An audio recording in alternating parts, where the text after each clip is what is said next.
My name is Petrice Turner. I am 51. I'll be 52 in April. I've lived in Powder Springs my whole life, with the exception of a few years where I lived in Marietta when I was going to college. But pretty much my whole life, I've been in Powder Springs. After college, came back to Powder Springs. We purchased a house. So in Marietta, I was living in an apartment. But yeah, pretty much my whole life. I barely left Powder Springs. I'm almost shocked when I find another person that's an original Powder Springs resident nowadays. It's so many people here now. Mm-hmm. My great-grandfather moved to Smyrna in 1877. That's when he got his first pastorate in Marietta. So he was a pastor in the church there. That's what brought him to Cobb County. He was a pastor there for 3 years. And then he moved to Powder Springs after that ended. His name was Alexander Penn, but everyone called him Alec. Mr. Caldwell wrote a book about what he felt like were influential Black Americans at the time, back in 1917. And he was the only person from Powder Springs to go into the book. So I thought that was pretty impressive.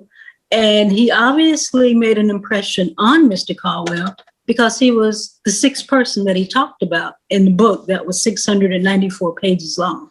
So I thought that was impressive. Or maybe that's just where he fit. I don't know. But because my great-grandfather wasn't one to talk very much, so I don't think he had a whole bunch to write. But he put him pretty, the sixth person that he talked about was pretty... it just felt significant to me. Did the book say why he was chosen, or do you have any sense of why he might have been chosen for the book? Well, Mr. Caldwell, felt like he was a prime example of a self-made man. The history says my great-grandfather was born in 1843 to a slave named Margaret, and his father was his owner. After emancipation and all that, he moved to Fayette County. He was born in Coweta County. He moved to Fayette County. He made a home there. And that's also where he met his wife. They got married in like 1871 and started their family. Then it was like 6 years later that he became a pastor. But when he was young, shall I say, he was educated. His family educated him, and he went to what was called Atlanta Baptist College. That would later become Morehouse. I think it would later become Morehouse. But that's where he went to school. He only went for one term. He felt like it wasn't for him, but that's what introduced him to getting into clergy. Yeah, it later became Morehouse. That's what it was. But he went from being a slave to being a person of means, because when he moved to Smyrna to become a pastor, he had 5 little ones, 5 kids, and he also had a nanny that moved with him to take care of them. So I felt like that was a little odd for a Black person to have a nanny to come along with them to take care of their kids. And in Powder Springs, he purchased a lot of land around Powder Springs. New Hope Church, he purchased that land and gave it to them. So that's why he was so impressed by him, because he went from not having anything to doing all the things that he did for the community. One of the things that he did was he was a moderator for a friendship association. That was an association that allowed the Black churches around Cobb to work together. It was actually the area. Some of them was out of Cobb, but the boundaries of Cobb changed a lot back in that time until Paulding and Cobb and Douglas, they're still real close in certain areas. And that was like the area where he worked in. And that Friendship Association is associated with Friendship Baptist Church there in Powder Springs. He was a pastor there for a while. He wasn't the first pastor, but he was a pastor there for a good while. And he was a pastor of like 7 different churches over many decades. And what impressed Mr. Caldwell in the book was the way he took so many people through being a clergyman. Now, he was a moderator with that Friendship Association. And in that, anytime there was a dispute between church members or churches, he would go and sit and help them figure out their problem. So he traveled a lot, and he knew and met a lot of people. A lot of people knew him. When I was little, I was like kind of astounded by, oh, you're a Penn. People always would know me, and I wouldn't have a clue who they were. And that's because of him, you know, and then his son and et cetera. But it's like in the book, Mr. Caldwell said he baptized thousands of people and touched thousands of people's lives. To me, back in that time, that was very large number of people, very significant. So my great-grandfather purchased land and built a house on this land. That land was passed down to my grandfather. Luke Penn was his name. And then it was passed down to my mother. Doris Penn was her name. So we, as a family, grew up on the same land that Alex purchased for his family when he moved to Powder Springs. So my mom is the grandchild that lived on Alex's land. My grandfather, he was Luke Penn. He was a janitor at Powder Springs Elementary for like 40 years.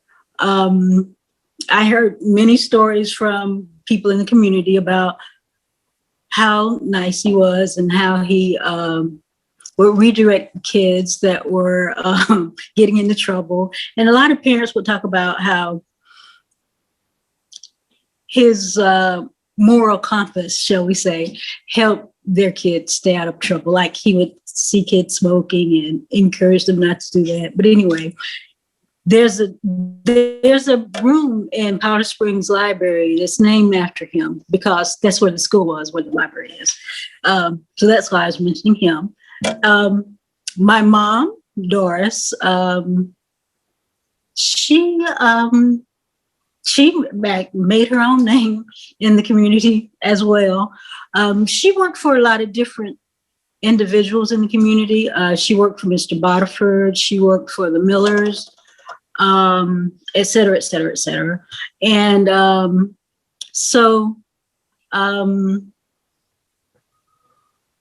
they actually relied on her a lot for advice and things of that nature.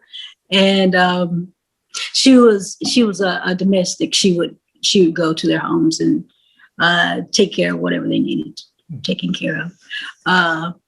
The Herons, a lot of the names for old families that's been in Powder Springs for a long time. She just was a very loving person. Her home was always open. Anybody that was hungry could come and get something to eat. And I remember growing up, there were several individuals that were not in our family that were staying in our home because they needed somewhere. And she said, okay, you can come stay with us. She was just that kind of person. I mean, they all had that giving spirit and love for people that I just saw over and over again. My mother passed away 6 years ago, and Powder Springs actually has the Doris Penn Turner Day. That's on January 14th. That's my mom. They established that day when she passed away because they said she influenced Powder Springs a lot, and our family helped populate the city because she had 12 children. So it was true. But yeah, it was she was appreciated by a lot of people. I'll just say that. I'm the youngest of 12 children. So it's like there's a couple generations in my family, and I'm like I'm the youngest one at my age. So all of the pens from my mom's generation, should I say, has passed away.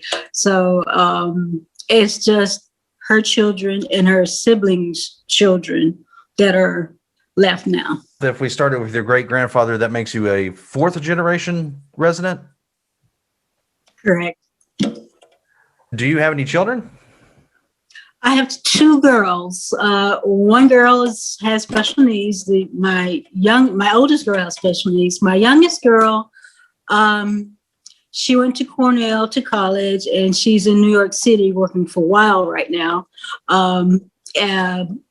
Presbyterian Hospital up there. Me personally, I still live in Powder Springs, but it's in Paulding County. I live down Brownsville, near Brownsville and Pine Valley, in that area, right where all the three counties meet. Even if you're not within the city limits, you still consider yourself a city resident? Oh, absolutely. My mom lives like right downtown, and well, my mom's house is, I still have to get out of that mode. But yeah, that's gonna always be my home, always. So yeah. Personal memories. Oh, wow. I just remember our house was a house where all the kids came to play. We had the cool toys and all the kids came to play. So it's like we were always outside playing, whether it was basketball, whether we were in the backyard playing softball or kickball or whatever thing that we were using to entertain ourselves. So it was pretty fun. And of course they would come to eat. They love my mom's biscuits. So they would ask, can we have some of your mom's biscuits? So it was very fun growing up. And my dad was a carpenter, so he was always making interesting toys and things for us. Like he made me a seesaw, totally wood. It was very fun, very interesting. I always liked the physics and the dynamics of how it worked. And he was like, I just build it and put it together. You make the curves this way. But I was very curious kind of kid with that kind of thing.